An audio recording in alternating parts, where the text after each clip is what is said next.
അടിസ്ഥാന ശമ്പളം 40,000 രൂപ ആക്കണമെന്നാവശ്യപ്പെട്ട് സ്വകാര്യ മേഖലയിലെ നഴ്സുമാരുടെ മാർച്ച് സെക്രട്ടേറിയറ്റിലേക്ക്. മാനേജ്മെന്റുകൾ അനുകൂലമായ നിലപാട് സ്വീകരിച്ചില്ലെങ്കിൽ പണിമുടക്ക് സമരത്തിലേക്ക് നഴ്സുമാർ കടക്കുമെന്നും UNA വ്യക്തമാക്കുന്നു. 14 ജില്ലകളിൽ നിന്നുമായി 100 കണക്കിന് നഴ്സുമാരാണ് സെക്രട്ടേറിയറ്റ് മുന്നിലേക്ക് സമരവുമായി എത്തിയത്. കഴിഞ്ഞ ദിവസങ്ങളിലെ സമരങ്ങളിൽ മാനേജ്മെന്റ് ഭാഗത്തുനിന്നും അനുകൂല തീരുമാനം ഉണ്ടായിരുന്നില്ല.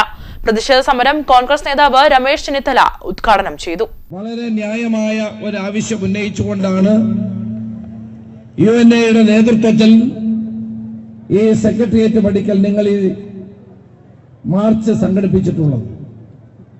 ഇവിടെ ജാസ്മിൻ ഷാ ചൂണ്ടിക്കാണിച്ച പോലെ, സ്വാഗത പ്രസംഗം ചൂണ്ടിക്കാണിച്ച പോലെ, അധികാരി വർഗം ഈ മാർച്ച് നിങ്ങൾ നടത്താൻ അനുവദിക്കില്ല എന്ന് പ്രഖ്യാപിച്ചു.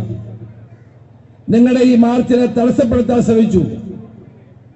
ഈ മാർച്ച് തടസ്സപ്പെടുത്താനും ഈ പരിപാടി അലങ്കോലപ്പെടുത്താൻ ശ്രമിച്ച സംസ്ഥാന സർക്കാരിന്റെ നാളുകൾ എണ്ണപ്പെട്ടിരിക്കുകയാണ് എന്ന് നിങ്ങളെ അറിയിക്കാൻ ഞാൻ ആഗ്രഹിക്കുകയാണ്.